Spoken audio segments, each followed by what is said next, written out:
रीमा एक साधारण और हंसमुख लड़की थी, लेकिन बचपन में एक दिन खेलते समय वह किसी पुरानी झाड़ी में गिर गई थी। झाड़ी के अंदर एक पुरानी और रहस्यमय चीज थी, जिसे छूने के बाद रीमा की तबीयत बिगड़ने लगी। उसे अक्सर बुखार रहता, सिर दर्द होता और रात में डरावने सपने आते। उसके घर वाले इसे सामान्य बीमारी समझते रहे, लेकिन असलियत कुछ और थी। रीमा पर एक आत्मा का साया था, जो उस पुरानी चीज से जुड़ा हुआ था। यह आत्मा रीमा को धीरे धीरे अपनी गिरफ्त में ले रही थी, लेकिन यह बात किसी को पता नहीं चली।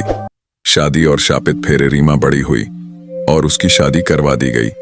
शादी के दिन सब कुछ सामान्य लग रहा था, लेकिन एक अजीब बात हुई। फेरे के दौरान अचानक रीमा के चेहरे का रंग उड़ गया। वह कमजोर महसूस करने लगी, जैसे कोई उसकी आत्मा को खींच रहा हो। लेकिन शादी पूरी हुई और उसे नए घर भेज दिया गया।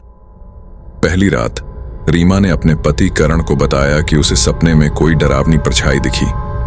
वह परछाई उसके पास आई और बोली, यह शादी मेरी है, तुम्हारी नहीं। मैं तुम्हें जीने नहीं दूंगी।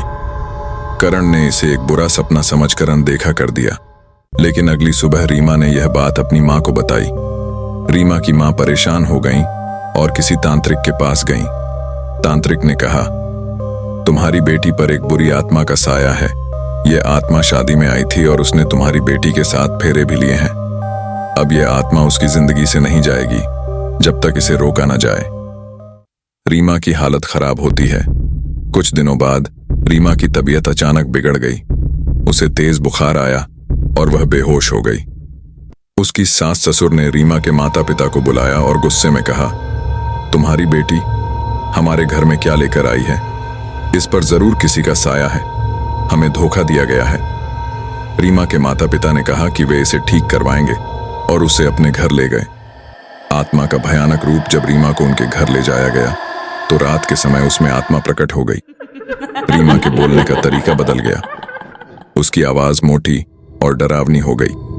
उसने चिल्लाते हुए कहा, मैं इस घर में नहीं रहूंगी। ये घर मेरा नहीं है। मुझे यहां से जाने दो, वरना सबको खत्म कर दूंगी। रीमा के माता पिता घबरा गए और उन्होंने तुरंत एक तांत्रिक से संपर्क किया। तांत्रिक ने कहा कि यह आत्मा बहुत शक्तिशाली है। इसका असली मकसद रीमा को मारकर उसके शरीर पर पूरी तरह कब्जा करना है। पति को डरावने सपने इस बीच करण, जो किसी दूसरे शहर में काम करता था, को अजीब अजीब सपने आने लगे। सपने में वही परछाई उसे दिखती और कहती, तुम यहां क्या कर रहे हो? अपनी बीवी को मुझसे बचाने की कोशिश मत करना। तुम अगर वापस नहीं लौटे तो मैं तुम्हें मार दूंगी। करण ने यह बात अपने परिवार को बताई। सबने उसे तुरंत घर लौटने को कहा। रीमा का इलाज चलने लगा। तांत्रिक ने आत्मा को बुलाने के लिए एक अनुष्ठान किया। आत्मा ने रीमा के शरीर पर पूरी तरह कब्जा कर लिया और डरावनी हंसी के साथ कहा, तुम सब मेरा कुछ नहीं बिगाड़ सकते। यह शरीर अब मेरा है। तांत्रिक ने बड़ी मुश्किल से आत्मा को कमजोर किया और पूछा, तुम कौन हो और रीमा को क्यों परेशान कर रही हो? आत्मा ने बताया, मैं एक नवविवाहिता थी। मेरे पति ने मुझे धोखा दिया और मार डाला। यह लड़की जब छोटी थी तब उसने मेरी श्रापित जगह को छुआ था। मैंने तभी तय कर लिया था कि मैं इस लड़की की शादी को बर्बाद कर दूंगी और इसके पति को भी मारूंगी। तांत्रिक ने अनुष्ठान के जरिए आत्मा को रोकने की कोशिश की, लेकिन आत्मा ने रीमा के शरीर से बाहर निकलकर सबको डराना शुरू कर दिया। उसने करण को मारने की कोशिश की।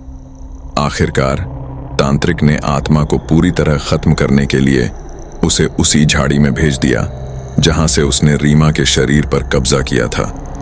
लेकिन आत्मा ने जाते जाते कहा, मैं वापस आऊंगी। यह कहानी यहीं खत्म नहीं होगी।